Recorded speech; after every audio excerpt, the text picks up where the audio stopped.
This is the Sports and Society podcast, where we go beyond scores, statistics, and personalities to focus on issues and controversies in sports worlds. Your hosts, Jake Oakley and Jeff Montes de Oca, are sports sociologists and the authors of the book, Sports and Society, Issues and Controversies.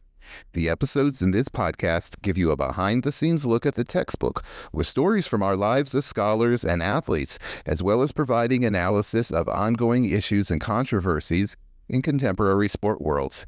We welcome hearing your thoughts and analysis, so please use this space to engage with us about the textbook or any of the topics we cover in this podcast.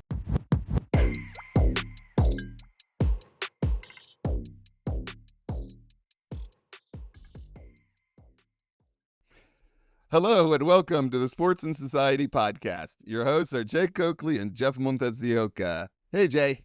Hey. So good to be with you, Jeff, and I'm looking forward to this conversation.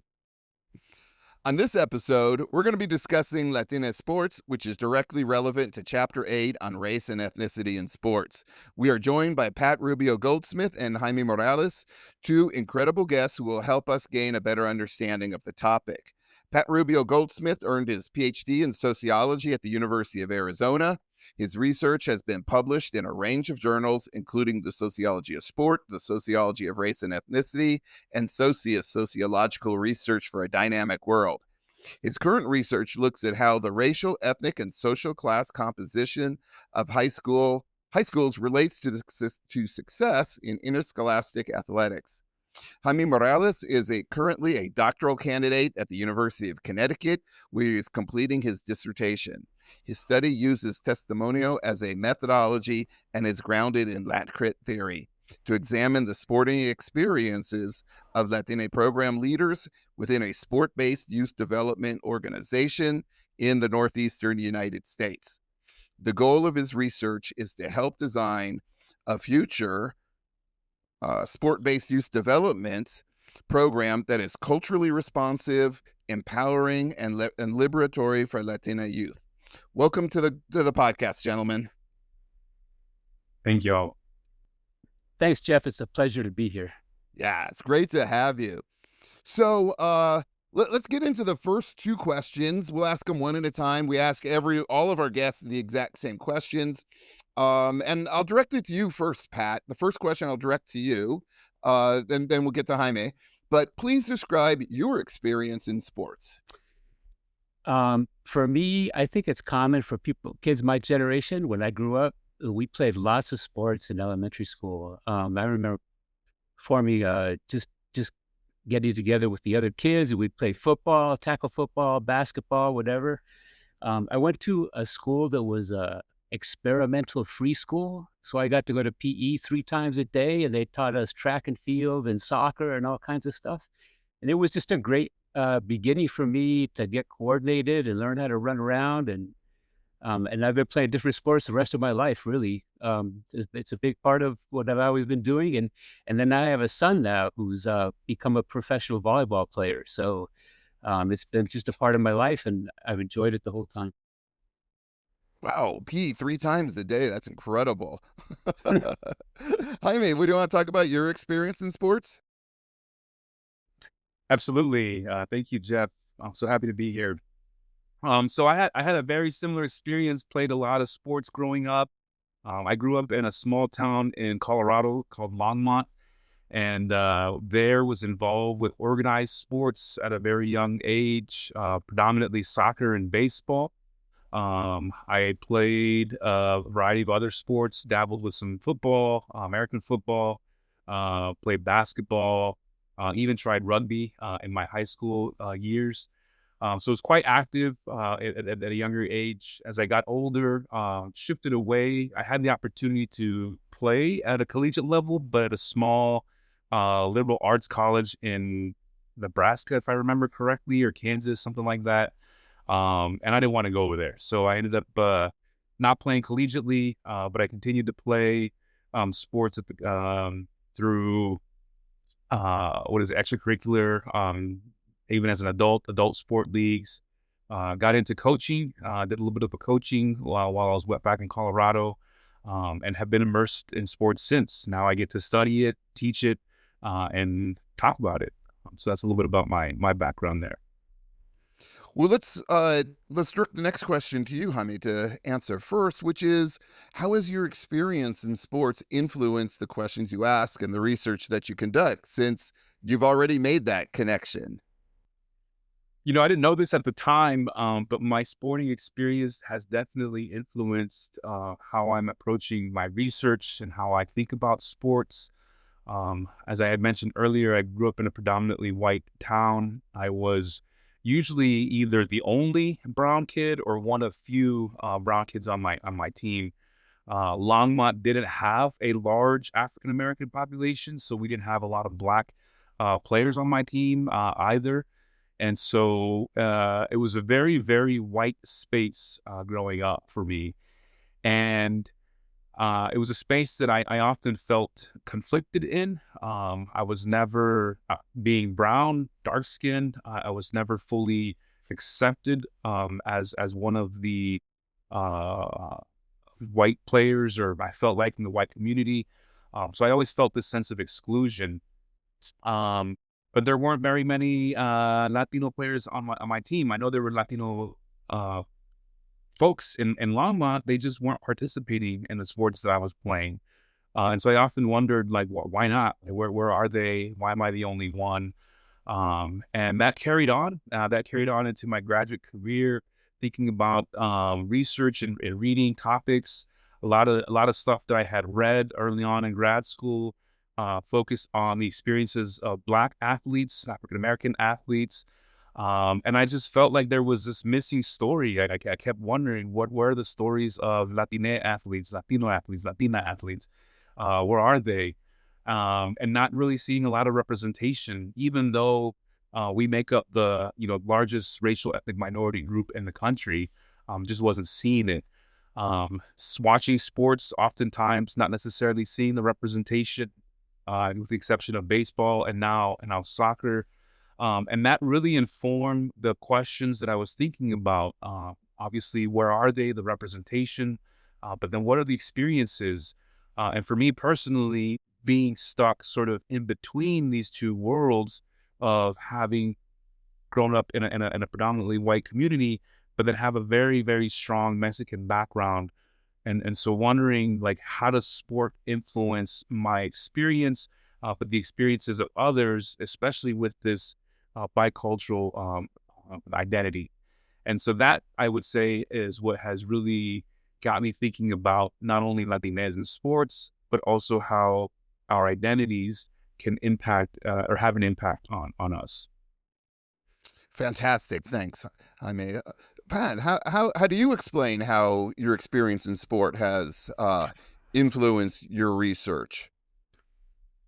Um, so I think growing up in a Latina family, I saw so much discrimination. It was sort of like something. My parents were very politically involved, and so we talked about it a lot growing up. I saw it a lot in my mom's life, where she had a PhD in law, and she couldn't get jobs even as secretaries in law firms. Her uncles, or my uncles, and what they went through, and my aunts, seeing all that. So racism was always something that I was interested in. I guess the place where I felt it, I remember when I was in high school, I went to a large urban public high school, and there were a lot of Latinas in it, including me. And I was really afraid at that school, when I first started. And sports ended up being the place I went to kind of feel like I could belong. And so I became good friends with I joined the gymnastics team. Like those were my good friends, and we hung out together all the time. And I'm still friends with those guys. When I started to learn how to do research, I was interested in sports. It was in a sports psychology program. And they told me I couldn't study race and ethnicity, things related to that in that program. They told me to go to sociology. So I went to sociology, and actually in my third or fourth year, they told me I couldn't study race and ethnicity there either. And I managed to do it because I got some people behind me, and I was able to do it. But it was really just an interest in race and ethnicity, racism, discrimination, those kinds of things, and then also an interest in sports. And I was able to try to find ways to put them together. I found it over the years, it's been hard to really work in this area of race and ethnicity in sport because you're very limited on where you can publish stuff. So I've done a lot of work outside of sports too, because there's more places to publish stuff in those areas. Yeah, I think a lot of us have a similar kind of experience of needing to put different disciplines together in order to do the kind of sports studies that we want to do. So the next question I want to ask you guys, and I'd like to hear what both of you think about this, which is the question of language. You know, it used to be that people in our communities were called Spanish, Hispanic. Where I grew up in California, Chicano was very important. Then it's Chicano, Chicana, Chicanx, Latin, Latino, Latina, Latinx, Latine. How do you make sense of all of these different terms that get used? Like, why so many terms? What are the tensions? What are the different political issues that this language is trying to speak to? Yeah, when I grew up in Tucson, I was a Chicano. We were all Chicanos. The first job I got as a professor was in Wisconsin, and there were no Chicanos in Wisconsin. Like we were all Latinos and Latinas in Wisconsin. So, I mean, technically the words are kind of different. Spanish means you're from Spain. Hispanic means you're from a place that has Spanish culture. Latino is from a Latin American country. We changed the words or the vowels at the end because Latino is kind of like mankind. It emphasizes the maleness. Latina is then marked as different than male. So Latine, it doesn't mark it as male or female, and it's also open to LGBTQ identities. I think the main tension is that Latine is only used by academics. The rest of the world pretty much uses Hispanic. Jaime, do you want to jump in? Sure, I can share some insight as well. I think, well, personally, so I grew up in Colorado, and there we had some folks who identified as Chicano as well. But it wasn't a label that I identified with. My mom was from Texas, and she identified strongly with the term Tejana or Tejano. And my dad was an immigrant from Mexico, and so he identified as Mexicano. And so I'm like, well, what am I? Like, I'm not born in Texas. I'm not born in Mexico. Like, so I adopted and created my own. Tejano, Mexicano, Americano is the term for myself. But yeah, I think these terms show that language is ever evolving. These terms are socially constructed. The term Hispanic was invented in, I believe, the 60s by the U.S. government in order to classify us as a group of people and have a way to document and record census numbers. The terms Latino came about as sort of like a way of resistance towards that. And then you've seen the different variations. I remember a point in time there was the Latin with the ampersand to include the A and the O. And so you start to see the push to be more gender inclusive. I know Latinx has been popularized and used a lot recently. I'm choosing to use Latine just because it's easier for me to pronounce. It's similar to other words in Spanish like estudiante, right, student, or profesores, professors. And so I think just naturally the Latine rolls off my tongue easier. But to Pat's point, it's really in academia where a lot of folks are using this terminology. And in some communities, they're a little bit more socially justice oriented. But I think for most Latine people, they'll identify as Hispanic just because that's what the U.S. Census has, or that's what mainstream media uses. Or some people will just identify by their country of origin, Mexicano or Colombiano, Puerto Riqueño, etc. So I think that's the nuance, is that this term tries to encompass a group of people who come from 23 different countries, right? And so how can you do that when we are very, very different, both culturally, linguistically, and then even racially, right? So yeah, a lot of umbrella terms, Latine, academic, and then I think it all comes down to personal choice at the end. Yeah, I think that's such a important points that you're making, which is the diversity of the communities that, we're talking about people in Europe, we're talking about people in the Americas, we're talking about people in Asia, like Filipinos. Is such a diverse group. There's racial difference there, but also within all of this, it's an identity. It's like what brings all these different peoples together. It's been a historical process of colonization that's at the center of it. So there's a power dynamic there. So when you talk about like people adopting Hispanic, because that's what's on the census, right? That the U.S. state as a part of defining, right, this broad category of people. So yeah, it's really tricky, and so yeah, the language is constantly evolving, and it can be really hard to keep up with, and different groups are making different investments in language.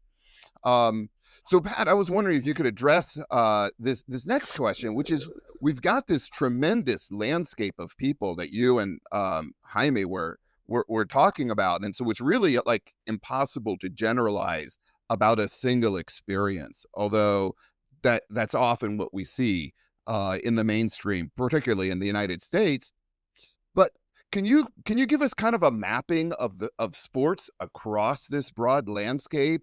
Which sports resonate with which groups, and what is it about those sports and the different communities that you think makes them resonate? Well, I've been researching a lot of high school sports, and I've been looking at which groups tend to get good at which sports, learn how to play them, and do well in them. And I do this by looking at different high schools. And when I look at Latins as a group, what sports they're playing well, it's really unfortunate, but they're not learning how to play many sports at all. If you look at schools, predominantly Latino schools, their football teams are not very good. Their basketball teams are not very good. Their swimming teams, they're just seemingly not learning to play many sports. The one exception for Latins is in soccer. Schools that are predominantly Latin schools that do well at soccer, especially if they have a lot of first or second generation Latinas playing with them. So these are kids who have first and second generation, means that their parents are immigrants or that they came here as an immigrant themselves. So in boys soccer, they tend to do well. It's even more dismal for Latinas, right? Girls sports. All of the sports I look at, Latinas are not doing very well in those sports. They're just not learning how to play them. Even the kids that seem to be from immigrant backgrounds, they're learning a little bit more in soccer than the other sports, but it's still not very strong. Then you see other groups doing really well. The group that tends to do well in a whole bunch of sports is white kids. White kids are learning how to play lots of sports. They're doing pretty well in boys football, boys baseball. They're doing really well. Swimming, long distance running events. They're learning how to play those really well. The girls are doing really well in like all of the team sports. White girls, swimming, long distance running. It was very surprising to me. I thought it was because they tended to come from higher social class backgrounds, but whiteness seems to be very powerful in doing well. African Americans, they're actually similar to Latinos. They're not learning how to play a lot of sports. The exceptions are for boys, football and basketball, but in the other sports, they don't seem to be learning how to play them.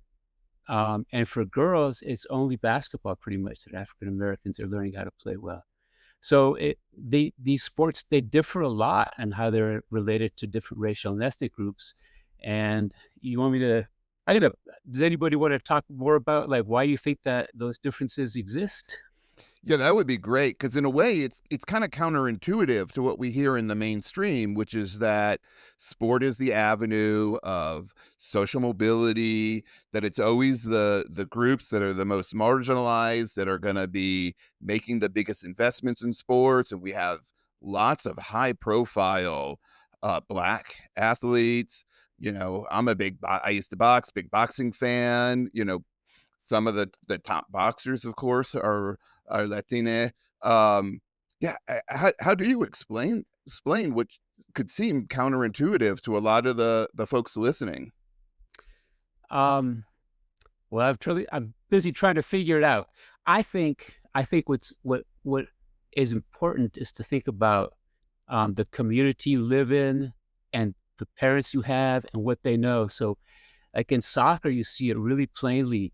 These Latine immigrant kids have parents who come from countries where they're very invested in soccer. Soccer is very popular. So their dads probably know how to play. And if it's not their dads, it's their neighbors or the people in their community. And then people are getting together and they're playing music and eating food and having the soccer matches going on. And it becomes a big community thing. And I think you get that kind of a process around sports.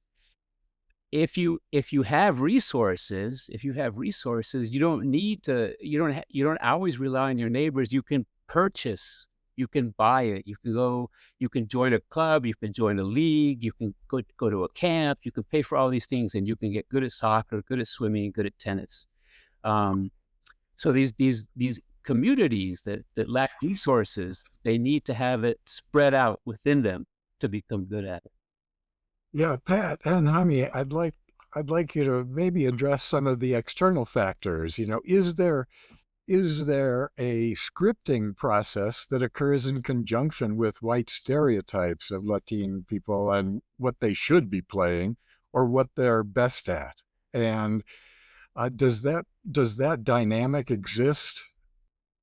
Yeah, Jaime, in terms of your research, Yeah, I can speak to that directly. Actually, one of my participants of my dissertation project spoke about that. He's from Colombia. Soccer is huge in Colombia. He ended up moving to a predominantly white community. Soccer was big, but he was interested in American football. That caught his attention. And so he was sharing with me stories about coaches saying, what are you doing here? Right? Like, you should be playing soccer, or maybe you should be playing baseball. So I think there definitely is some stereotyping. Now, obviously, he's not representative of all Latina youth participate. But there is this sort of cultural expectation, even that, if you're Latino and you're Mexicano, that you play soccer, or if you're Puerto Riqueño, you play baseball, or Dominicano, right? So I think that there exists that type of stereotyping that maybe you should stick to these sports. But then there's also the whether coaches or communities or other athletes who say, what are you doing playing, this sport? This sport is not for you. I know another participant talked about really interested in playing tennis and didn't get into tennis until later in high school. But that's because they saw mostly white people playing tennis and not a lot of Puerto Ricans playing tennis, right? And so I think to a certain extent, what Pat is saying is somewhat true, is that they're not necessarily playing these sports, but also because there's a lack of representation in these sports, a lack of access to be able to get into these sports. And more than anything, I think for a lot of communities, especially community colors, these sports, at least at the youth sport level, are becoming highly privatized, highly almost structural, in the sense of you've got your travel camps, you got your AAU basketball, right? You've got these clinics, and those cost money. They cost you got transportation. You got to get to them, and so whether it be immigrant families or even working class families, like it is hard for Latina youth to be able to access those types of spaces when they have those hurdles. I know Jennifer McGovern, another sociologist, wrote about that in a paper, all the different ways that Latina youth are facing barriers to youth participation, because that is true. Despite us being the largest racial ethnic minority group in the country, we are not participating in high numbers compared to our African American peers, white peers, and so yeah.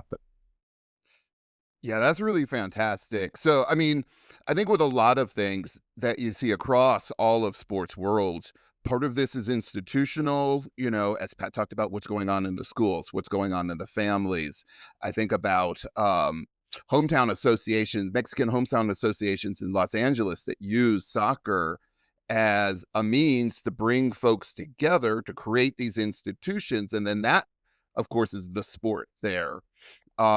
There's the cultural aspect that you're talking about with the scripting and how do you identify, and then of course there's the economic and how that creates access and barriers to different sports. So yeah, I think we see this just across the board, and it isn't reducible to just one individual's unique personal I like this sport, which is of course a factor as well.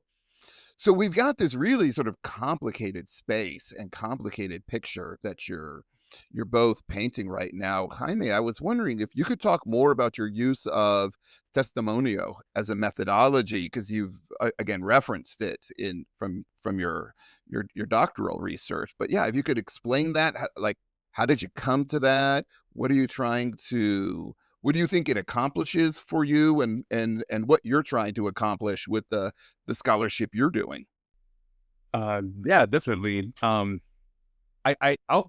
start off by saying that I fell into it, right? I kept talking about feeling underrepresented in my sports participation, but also even in my studies.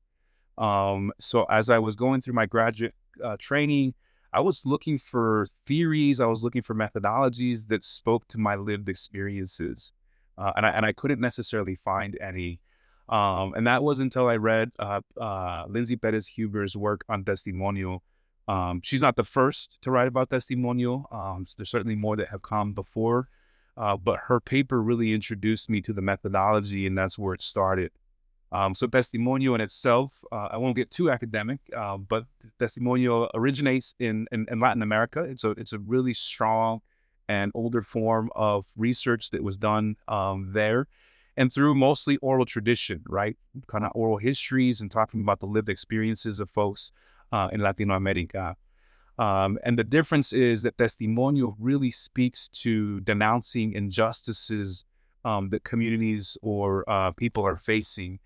And so I would say a group of Chicano scholars adopted this framework in the U.S. and started to look at the experiences of Chicano, Chicana, Chicanx students, but also of other Latinx students, and trying to identify, sort of the educational injustices that these groups of people have faced. And so for me, it was the methodology that really spoke to my scholarly heart, as one of my mentors has talked about, Doctora Castillo Montoya, and it just struck home. It felt like a methodology that spoke to my lived experience. It felt like a methodology that I could relate to, and something that I wanted to continue to further pursue. I can get into more, but I don't know if you want to stop there. Well, Jaime, I just explain a little bit about the process of that form of methodology. I mean, it's similar to ethnographic kinds of work and in-depth interviews, but it focuses much more on the testimonial side of the person being interviewed. Yeah. So yeah, it's a blend of ethnography, a blend of qualitative research, a blend of oral history. The way I have used it, I had to write my own testimonial during my comprehensive exams. My my chair was like, my methodology chair was like, you can't do this methodology unless you write your own testimonial. And so that's where it starts, right? Is having to do this work yourself. And so it was sort of this auto-ethnographic project I ended up writing my testimonial, and then I shared it with her orally through a recording. Um, since then, I have shared bits of that testimonial in some conferences, but I wanted to share that full testimonial with my participants. So the very first thing I did was to get my participants to come together to form community, because community is really, really big in many Latino cultures, and to share my testimonial so that they could witness it, right? That's another aspect of testimonials, to be able to bear witness to someone else's journey.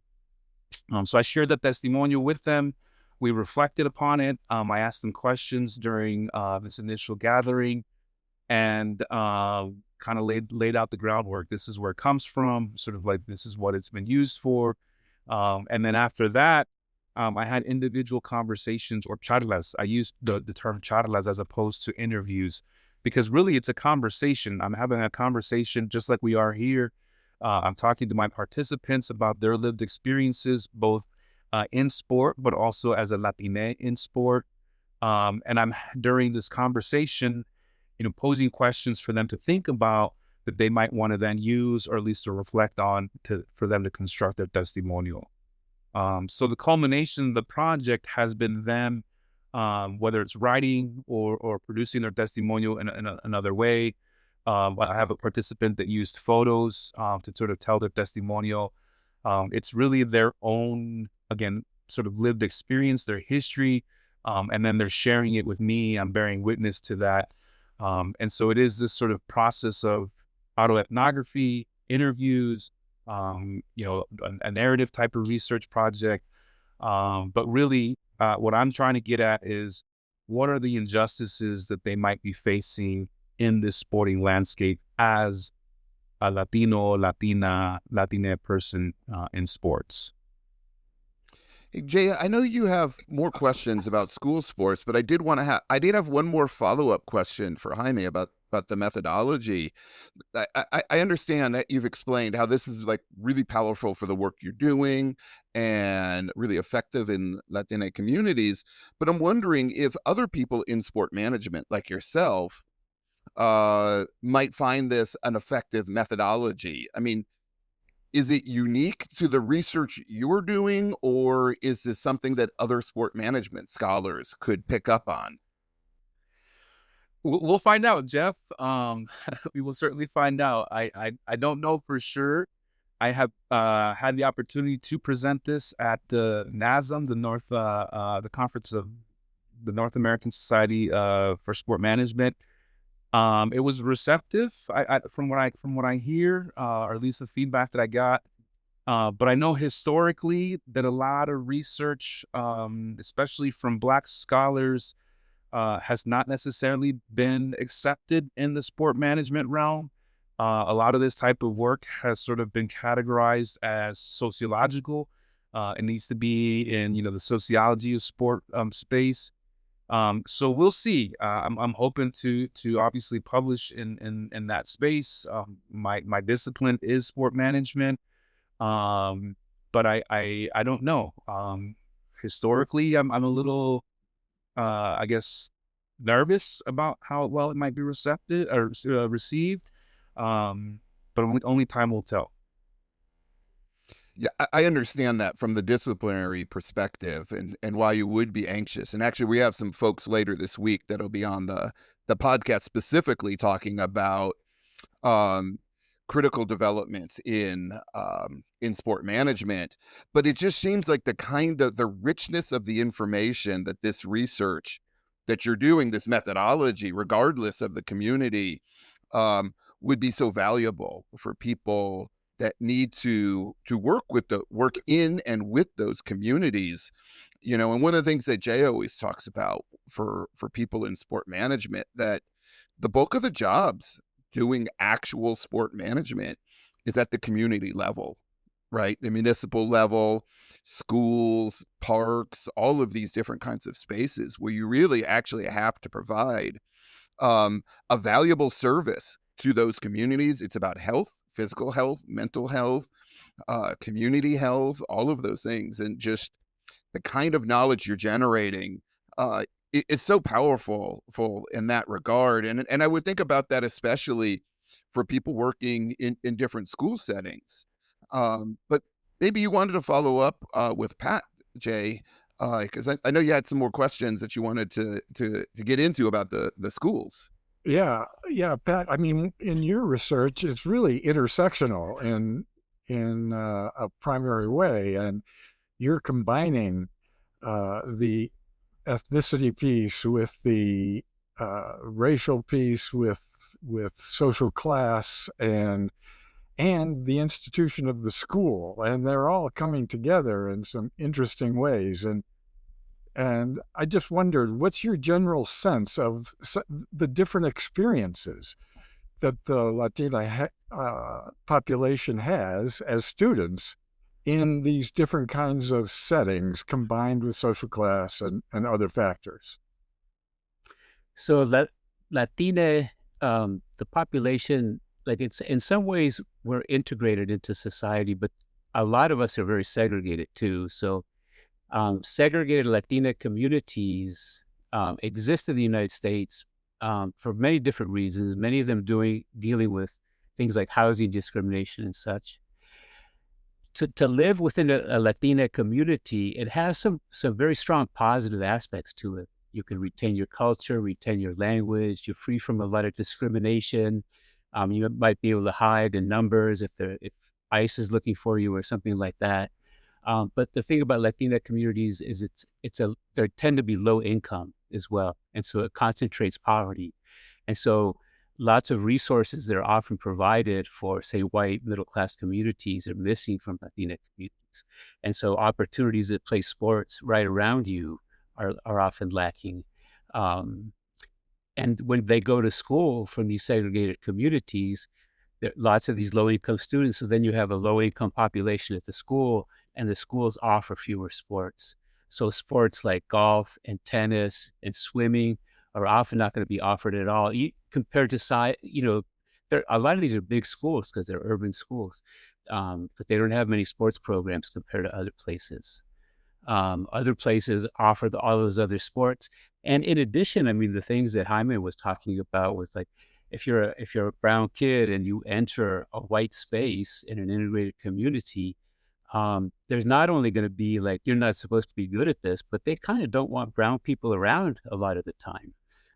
Whites have a long history, and other groups too, but whites have a lot of power in keeping their social networks pretty isolated, and ways of talking about it, like they're not, like there is no racism, but like Latinas will get asked questions. Where are you from? That's a common question. People with brown skin. Well, I'm from Austin. That's what a kid will say here in Texas. I'm from Austin. No, where are you really from? It's kind of like they got a broken arm and everybody asking them, how'd you break your arm? It's just the same question over and over. And lots of different microaggressions like this. So those experiences are very different. So I lost my train of thought.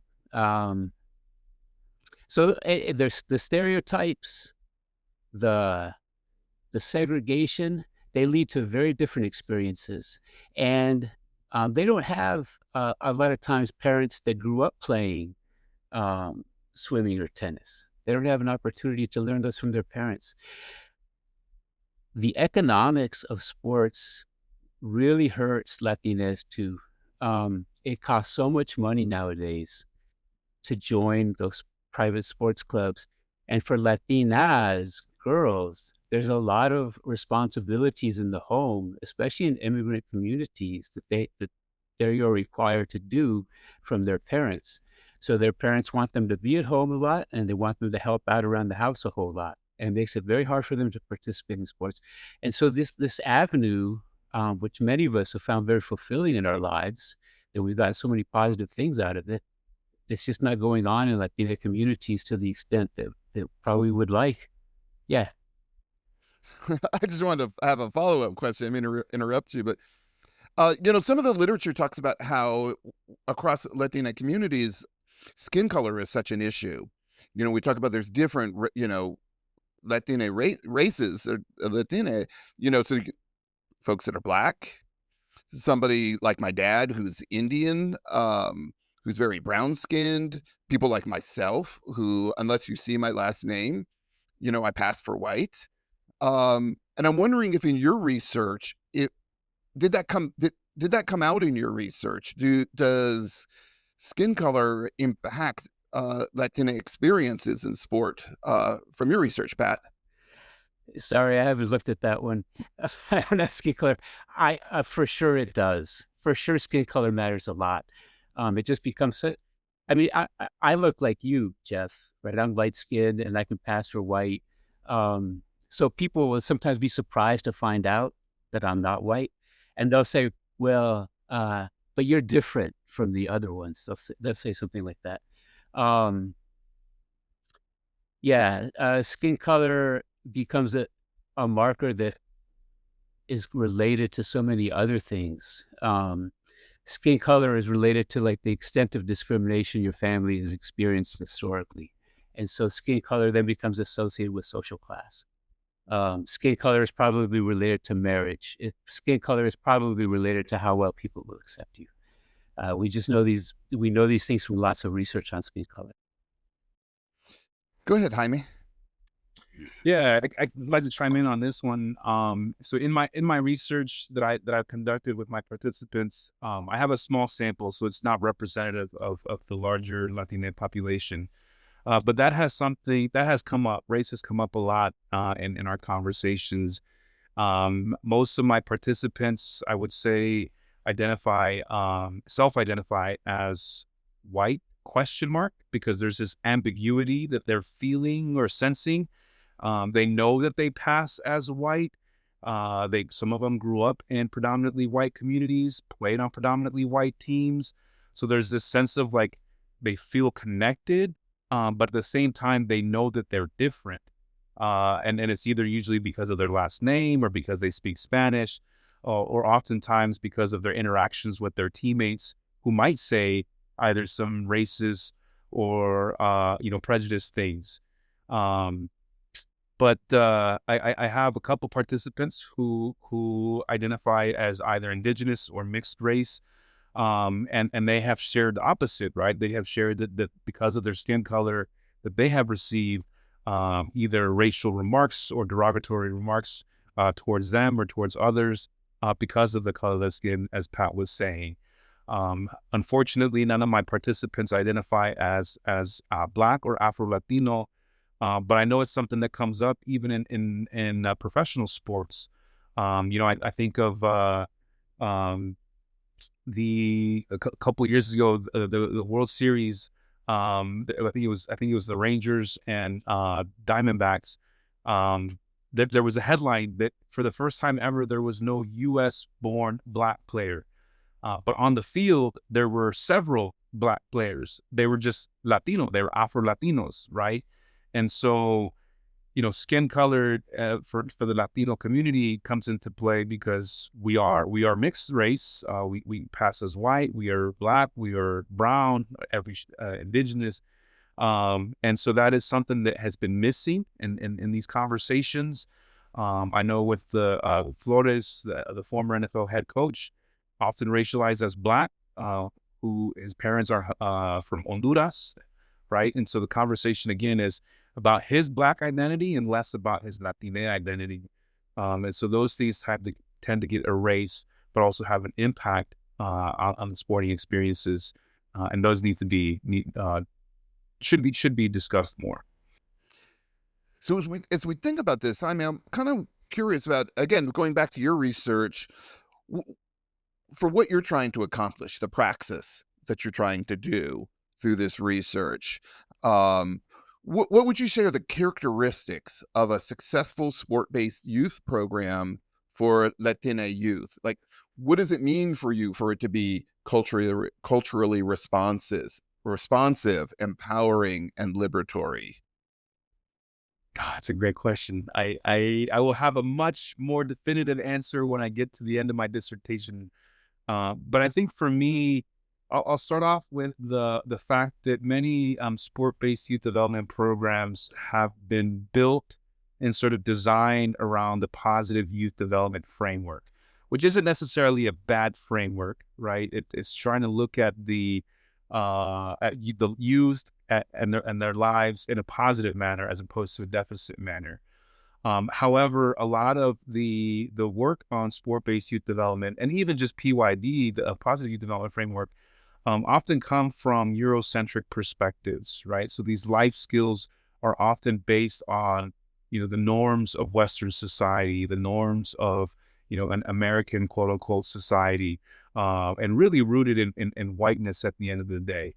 And so for me, I'm looking at sport-based youth development in a critical way, and I'm thinking about my younger self. Earlier on, I didn't share that I grew up rooting for the Mexican national team. I remember Jorge Campos, the goalkeeper. I was a goalie, and so I identified with him. I similar skin color, name, language, but yet with my soccer teammates, it was like, why are you rooting for them? Like you're U.S. born, you should be rooting for the U.S. So there is this tension. There really is this tension between, those of us who are born here, and our countries of origin, but even for Latinos who come here, right? Sports in many ways is a way of assimilating people, or can be a way of assimilating people. And I just never felt like my culture was being accepted at the same time. It's like I had to accept, the dominant culture. And so I'm trying to push back against that. I'm trying to push back, and I'm trying to look at ways that youth can experience a program in a much more culturally rich way, so grounded in values that are related to familia. Familismo is a big thing, related to culture, from whether it be music or food, but also just values that we teach within the Latino community that are not necessarily taught in from a predominantly white perspective. And so I'm hoping that through my research and moving forward, that I can provide recommendations, hopefully build a program where Latina youth, whether they're white passing, whether they're brown, whether they're black, whatever they may be, can identify with themselves as a Latina person, but then also they feel that they're included, that their racial identities are included, that their gender identities are included, and that they don't feel sort of left out or have to fit in a particular norm because of other, factors, or what, the dominant culture says that we have to do. And so that's what I'm really hoping for in my work. Thanks. That's awesome. Hey, Pat, I'm curious if you see a potential for this being uptaken in a school setting, and like, what would be the potential, but what would be some of the barriers to more culturally responsive school sports? Well, those are really great ideas that Jaime has. I know for Latina high school kids, one of the real cultural problems that they experience in the school is the way Mexican culture is put down within the school system. It's seen by schools as something the kids have that is a problem for their education, and you could see it the most strongly, I guess, in like things like ESL programs. The ESL programs are not designed to teach kids to be bilingual. They're designed to get rid of the Spanish and teach the English. And so that kind of hatred towards the Latina culture is prevalent in the schools. And the one place that really hits the kids a lot is this idea of respeto, or bien educado, right? To be bien educado in Mexican culture means that it means literally to be well educated. What it means culturally is that you treat everyone with respect. And so when the kids go to school and the teachers devalue their culture and it's seen to them as a lack of respect. And so the teachers now are not treating us with respect. And so often what happens is the kids kind of react tit for tat, and they do the same thing back to the teachers. And so you get this climate of a lack of respect going on within the schools. And it seems like a real, like a taboo kind of to the Mexican kids, because they're expecting the teachers to treat them with respect because they're bien educado. So that would be like another element they would be good to put in the sporting environment, because with the coaches dealing with the kids, right? Let's have respectful environments, and that would also fit better. What could we do to change that stuff? Man, it's really hard. Like I was really close to the people who started an ethnic studies program at Tucson Unified School District in Arizona, and the state of Arizona literally passed a law saying they could not have that ethnic studies program at TUSD. And so despite all this evidence, it was working really well. The kids were graduating at higher rates. They were passing exams at higher rates. They were going to college at higher rates. They still forced them to cut that program. It was terrible. So it's really hard. It's really hard to change those deep-seated values in the education system. But people keep trying to do it. People keep fighting, and the communities still come together, and they still work on it. And work like Jaime is doing would be really important. And I was actually thinking of your stuff about testimonios. In education, people do use that research. So Latinos in education, they publish things on sports. There's places you can get that work in. Yeah, I think for some of the students who are listening, if they're soccer fans, with the FIFA Club Championships going on now, we're going to have 2 other major FIFA World Cup events in the next couple of years, and I think that we will see, like we've seen maybe at Dodger Stadium and in other places where there's large Latino populations, that the lack of recognition that those people experience in their everyday lives carries over into who they root for in sports. And it may be a particular athlete, but as Jaime pointed out, it may be rooting for the Mexican team or other Latin American teams rather than the U.S. team, even though they're born in the United States. And that's the result of this tension that we're talking about now, and it basically forces people with Latino backgrounds to identify differently with the teams in an international tournament, and that may surprise a lot of white people, but for those who are watching these events or attending these events, that's one of the things to look for. So, Jaime, have you noticed that in terms of your own experiences in hanging out with people who are watching international events, and especially in mixed settings, because that's where the tension can get a little hot? Absolutely, 100%. Whether it be with friends of mine or even folks that I've interviewed with. One of my participants is Brazilian, and he born here in the U.S. He roots for the Brazilian national team. I have friends who are also born in the U.S. who root for the Chilean national team or the Peruvian national team, right? And so at the same time, I have a lot of friends who are Latino, and they're born here in the U.S. and they're rooting for the U.S. national team, right? So there is I think there's a paper called the Divided Loyalties, I think is in the name of the title, that really speaks to sort of like this idea of team identification and who you're rooting for. But I think that's even beyond that, right? Like part of my master's thesis when I was at University of Tennessee, I examined he's a former U.S. youth national player, Jonathan Gonzalez.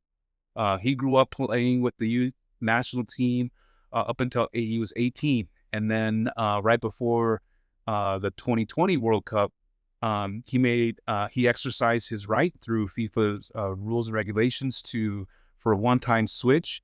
And he declared that he was going to represent the Mexican national team, right? He was the first player. It's common for that to happen the other way around, where you might have Latin American players represent the U.S. through naturalized switching. But it was the first time that it happened the other way around, that a U.S.-born player representing a Mexican team. There were a couple other instances since then. I know it's happened with a Peruvian, a young player on their national team. There's an organization called Alianza de Fútbol, which is a growing, it started off as a grassroots out in California. They're going around to a lot of these communities, predominantly Latino communities, putting on soccer tournaments, putting on soccer clinics. And a lot of the Mexican professional teams are coming to recruit some of these players. And so then they get hired on and get contracts.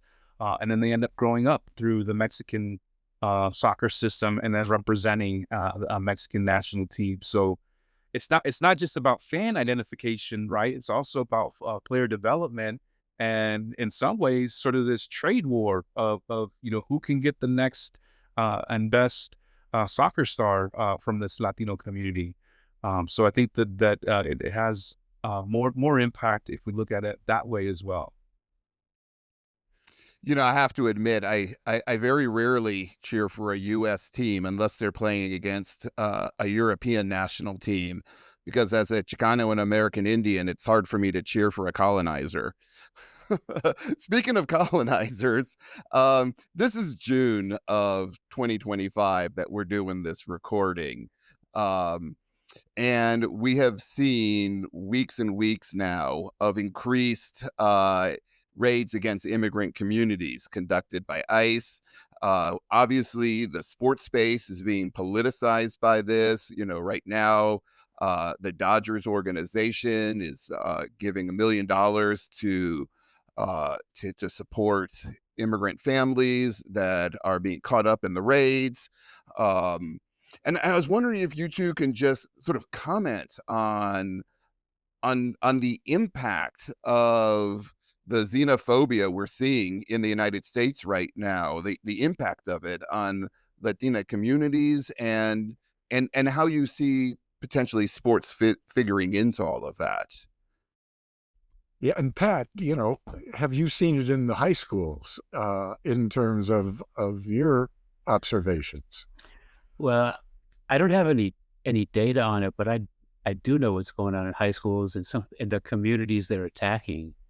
So in the communities they're really going after, like in Tucson, when a kid gets in trouble, they'll call the parents, and they'll often call ICE. ICE will be there waiting for the parents to try and deport them. ICE is going into the schools, they're going into the hospitals. So somebody goes and delivers a baby, and they call ICE. It causes tremendous fear. It's just tremendous fear, and it's the state is just watching and looking very carefully at all Latinos right now, and so they're being stopped, they're being investigated. A lot of times, a lot of the things they're doing, that ICE is doing, are illegal. They're trying to pick up people they don't have warrants for. They're picking up people who have papers. They're deporting people who have a right to be here, or at least the right to a trial. So it's really scary for the Latino community to play high school sports in that environment. If you're going to put your parents at risk, or if you're at risk, it's dangerous to play high school sports. You're calling attention to yourself. You're traveling from city to city sometimes. Sometimes there'll be border patrol checkpoints along the way. So there's all kinds of things that get really scary for the Latino community. And it's amazing how integrated they are into our society as workers and things. But they're like here in Texas, they just got rid of a law that you could get financial aid if you were undocumented. So now there's going to be tons of college kids who have to drop out of school because they can't afford to go to school. So it's hitting the Latino community really hard right now. It's really hard, and it's so inspiring to me to see the resistance to it, to see all the things that people are doing, and it's incredibly peaceful. Like 99.999% of everything is legal and peaceful, but they're just making it hard for ICE to hurt our communities. Yeah, I'd like to chime in on this one too. Let me first start by saying that this is a deeply wrong and negative situation that is happening to our community. One that I fully do not support personally. I'm privileged in the sense that I was born here in the U.S. I often say I was born on the quote unquote right side of the border because my parents chose to have me be born here. Right. As a young child, I often wished that I had been born in Mexico because I got ridiculed for not being Mexican enough or for being too Mexican. And so to me, it was like, if I was just born over there, my life would be so much easier, not recognizing the legal and political ramifications of what it would have happened had I been born in Mexico. But as the son of a Mexican immigrant, what is happening to our communities, both in Los Angeles, but all across the country, is deeply, deeply troubling. And I certainly feel for a lot of those families. I think that I think of folks in communities here in Connecticut and New Haven. There's a really big immigrant community, and they come together and they have their own soccer league, right? They get together and they play soccer on Sundays. I remember a similar community in Knoxville, Tennessee, when I spent some time out there. Families you coming out to enjoy a Sunday afternoon, Saturday afternoon, watch their loved ones play, men and women on these teams. Just a wonderful sight. The music, and it's just a really positive environment. But to think that these communities, I don't know if they're still getting together or not, but to think that they're not doing it or that they're afraid of doing it because of what might happen if ICE shows up is deeply, deeply troubling. I with the whole Los Angeles Dodgers, I have a good friend, Jorge Moraga, professor at Cal Poly, who also studies Latine sports. We've been having conversations about, where is the Latino community, especially the sporting community, in terms of standing up and speaking up, right? During the whole Black Lives Matter movement, during a lot of, the anti Asian hate during the pandemic. I haven't seen a lot of Latino athletes, using their platform to stand up and say anything. The immigration issue has been happening for years. It's not just a one-time thing. We've had this issue, and I just haven't seen it. I hadn't seen it up until Kiki Hernandez come out and say something, and then the LAFC taking a stand. People pressuring the Dodgers to take a stand, which my understanding is that they finally did. And so to me, to see that this issue is finally being brought into the sports world, I get excited about it because this is the stuff that I'm interested in. But at the same time, again, a deeply troubling issue that has impacted so many. But for our listeners out there, I would just encourage them to, however it is, to use their voice to be able to stand up for these issues and for those who don't have a voice. Yeah, I have to say that Ryan Garcia, the boxer, has spoken up for immigrant communities, and his promoter Oscar De La Hoya, who of course used to be a boxer himself. So we have Garcia is a Trump supporter, so it's a bit ironic, and that was actually part of his points. I voted for Trump, but what's happening to these good families, these hardworking families, is really troubling. I think it's also a little bit troubling when we always have to say they're hardworking families, and we can't just say they're families, which I think is a point that we shouldn't lose. So I am very sorry to say, out of time. We're at our time. I just want to say thank you so much, Pat and Jaime, for coming on the podcast and sharing your knowledge and your time with us. This is incredibly valuable. This is a really important episode. Very excited about people being able to hear this. So thank you for this exciting conversation. For those of you who are interested in this topic and are excited as I am about this, jump on our Discord, and you can join the conversation there. There's a link to join the Discord in the description of this episode. And again, gentlemen, thank you so much for coming on here.